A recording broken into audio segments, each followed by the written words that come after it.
ఏరా, నీకు అసలు బుద్ధుందా? ఎందుకు నన్ను టెన్షన్లో పెడతావు? అసలు నువ్వు ఎక్కడున్నావు? చెప్తాను గానీ అన్నయ్య, ముందు నాకు విషయం చెప్పు. నా విషయంలో నువ్వు బాగా ఆనందపడిన రోజేది? ఇప్పుడు ఆ పజిల్స్ అవసరమా? అది కాదన్నయ్య, నువ్వు ప్లీజ్ చెప్పవా? సరే, నేనే చెప్తాను. ఆ రాజీ నిన్ను కోర్టుకి సరెండర్ అయిపోమని చెప్పిన రోజు, నువ్వు చేసిన తప్పును ఒప్పుకుంటూ లొంగిపోతున్న రోజు, చివరి నిమిషంలో నేను చక్రం అడ్డు వేశాను. గుర్తుందా? అదేలా మర్చిపోతాను రా. ఆడండి. ఈసారైనా కరెక్ట్ గా పెట్టండి. అబ్బా, ఎంతసేపు? త్వరగా ఆడండి. చెక్.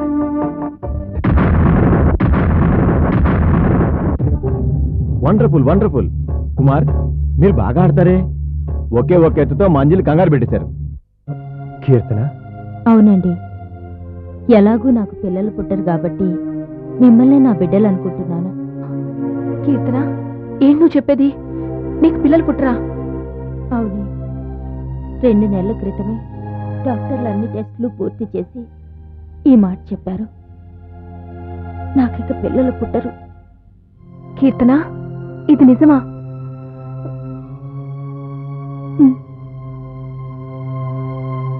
చాలా దారుణం కీర్తన.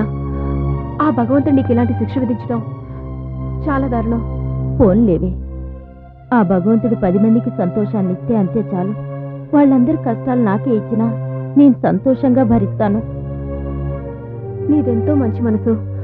అలాంటి నీకే పొరపడుతున్నావు అంజు. మంచి మనసు నాది కాదు, మా అత్తమ్మది, మా బావది.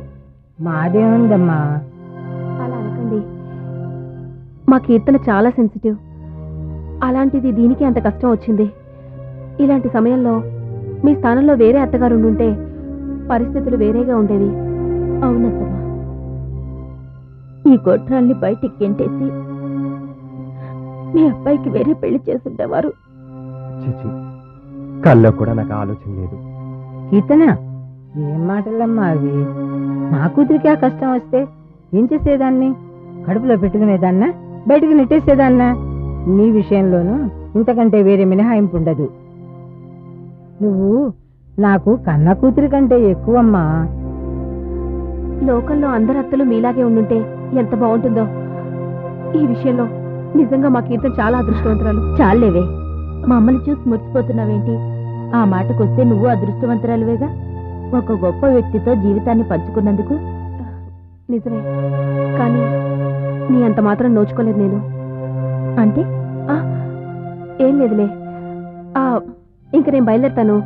ఆలస్యం అయితే మా అత్తగారు కంగారు పడతారు. కాసేపు ఆగువే, నీతో చాలా కబుర్లు చెప్పాలి. మరోసారి వస్తాగా? అవును, మీరు మా ఇంటికి రారా? ఎందుకు రాము? తప్పకుండా వస్తాం. అవునండి, ఒకసారి వచ్చి మీ వారిని కూడా పరిచయం చేసుకుంటాం. అయితే మా వారితో మీకు ఫోన్ చేయిస్తాను. నేను వస్తాను. అలాగే. వస్తానమ్మా. అలాగే, అప్పుడప్పుడు వస్తూ ఉండమ్మా. మీరు ఈ కాకినాడలోనే ఉండడం మాకు చాలా సంతోషంగా ఉంది. అవునండి, మా కీర్తన కూడా మంచి కాలక్షేపం జరుగుతుంది. అచ్చా. అలాగేనండి, వస్తానమ్మా. వస్తాను.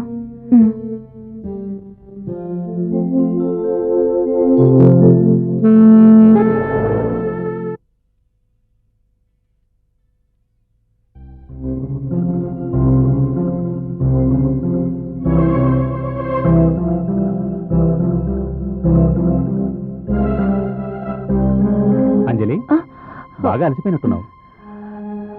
త్వరగా పడుకో. అన్నట్టు రేపు కుమార్ వస్తున్నాడు, గుర్తుందిగా? గుర్తుంది. అవును, అడగటం మర్చిపోయాను. అతను మీకెలా తెలుసు? ఓ అదే, లాస్ట్ మంత్ నేను హైదరాబాద్ వెళ్తుంటే అతను ట్రైన్లో పరిచయం అయ్యాడు. 10 నిమిషాలు అతనంటే ఏమిటో నాకు అర్థమైంది. అతను పెద్ద సోషల్ వర్కర్. చాలా కాలంగా రామకృష్ణ మఠంలో పనిచేస్తున్నట్టుగా చెప్పాడు. బాగా డబ్బున్నవాడే. అందుకే కొన్ని సెంటర్స్ నిర్ణయించుకుని అక్కడ ఆధ్యాత్మిక సేవా కేంద్రాలు ఏర్పాటు చేయాలనే ఉద్దేశంతో కాకినాడ వచ్చి వెళ్తున్నట్టుగా నాతో చెప్పాడు. ఆ ప్రయత్నంలో భాగంగా ఇక్కడ కొంత ల్యాండ్ కూడా కొనాలనుకుంటున్నాడు. ఇప్పుడు మీరు చెప్పినంత నిజమేనా? ఏంటి అంజలి, అబద్ధమైతే నేనెందుకు నమ్ముతాను?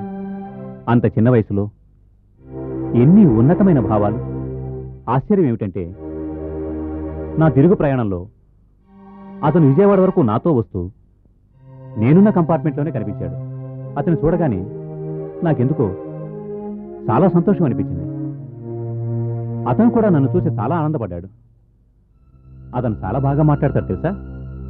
అంతేకాదు, వేదాంతపరంగా మంచి అవగాహన ఉన్న మనిషి అతను. అతన్ని చూస్తే అలా అనిపించట్లేదు. ఒకవేళ మీరు కలెక్టర్ కాబట్టి మీతో ఏమైనా పనులు చేయించుకోవాలని తెలివిగా మాట్లాడి మిమ్మల్ని మెప్పించుండొచ్చు కదా. అదే, అక్కడే నువ్వు పొరపాటు పడుతున్నావు. విజయవాడలో విడిపోయేంత వరకు కూడా అతనికి నేను కలెక్టర్ అన్న సంగతే తెలియదు. అయినా నీకు ఎదుటి మనుషుల్ని అంచనా వేయటం తెలియదు. అతని విషయంలో నువ్వు పూర్తిగా పొరపాటు పడ్డావు. అవునండి, అతని విషయంలో నిజంగానే పొరపాటు పడ్డాను.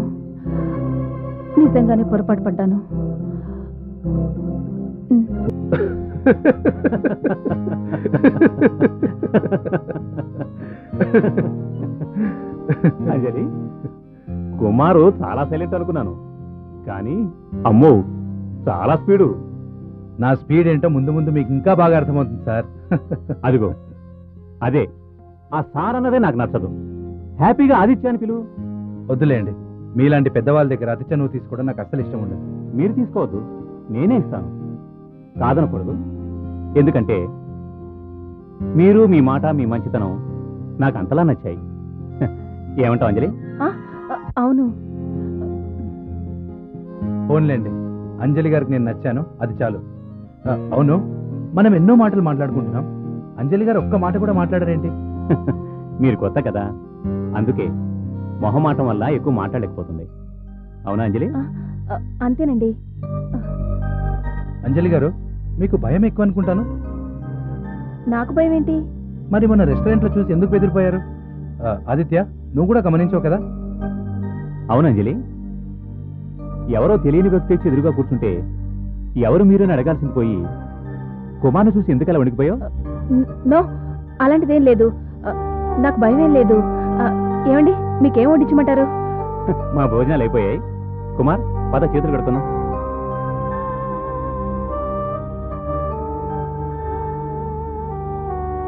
అరే, నీళ్ళు రావట్లేదా? అంజలి, ఆ జగ్గితో నీళ్లు తీసురా. కొంచెం వాటర్ పోస్తే చేతులు కడుకుంటాడు కుమార్. కానీ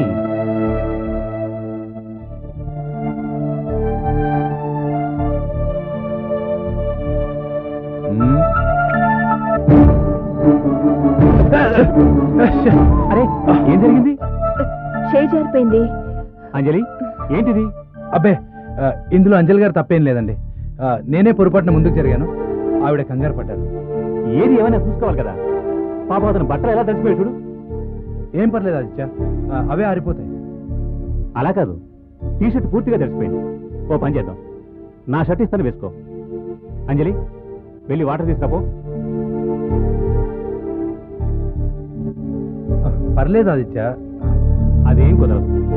ఇంకెప్పుడు మా ఇంటికి రానట్టుగా మాట్లాడతారేంటి? I'm sorry. It's okay.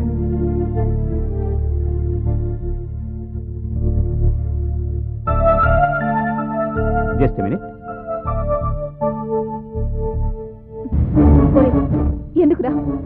ఎందుకురా మళ్ళీ వచ్చావు? నన్ను ఎందుకురా హింస పెడుతున్నావు?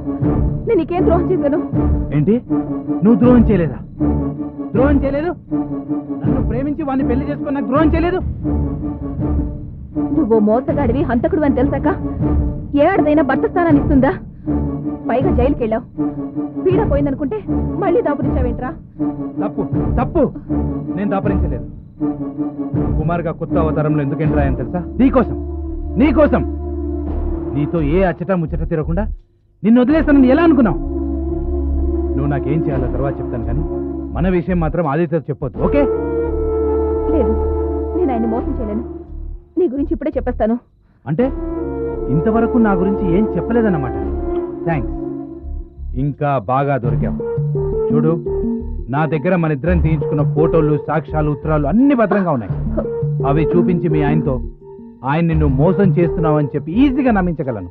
నమ్మలేదనుకో, ఈ నిజాన్ని ఇంతకాలం ఎందుకు దాచిందో కనుక్కోమని చెప్తాను.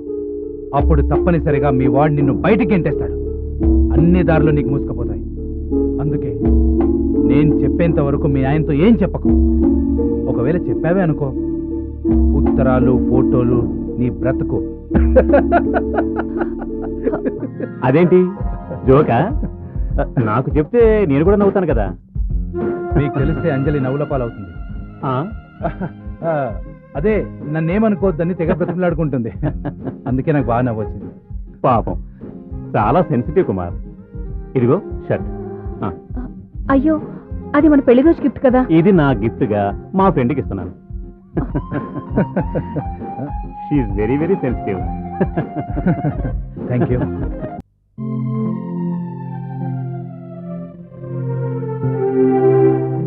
అంజలి,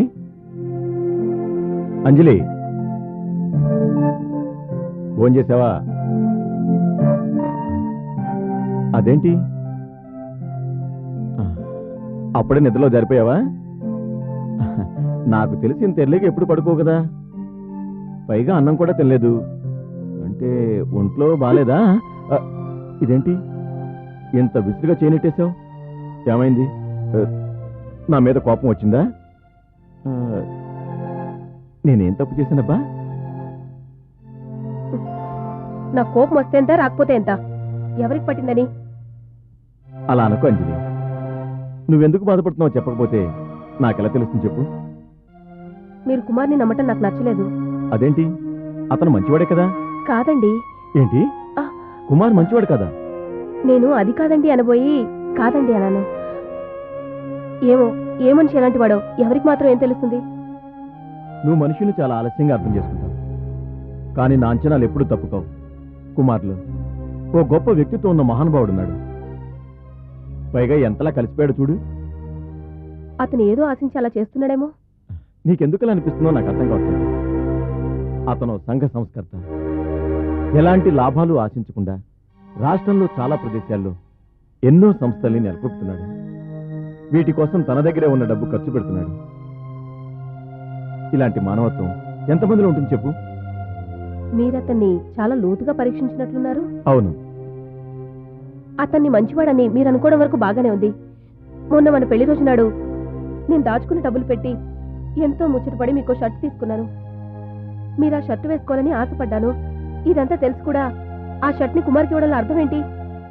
అయ్యో అంజలి, నేనంత దూరం ఆలోచించలేదు. మనం పిలిచిన గెస్ట్కి మన వల్ల ఓ చిన్న అమర్యాద జరిగింది. అదే బాధతో చేతికి అందిన షర్ట్ తెచ్చి అతనికిచ్చాను. అంతేకాని నీ ఇష్టాన్ని కించపరచాలని మాత్రం కాదు. ఈ విషయంలో నేను నిజంగా తొందరపడి ఉంటే నన్ను మన్నించు. అయ్యో, ఎందుకలా అంటారు? మీరు అలా అంటాం ఏం బాగలేదు. మరి నీ కోపం పోయినట్టేనా?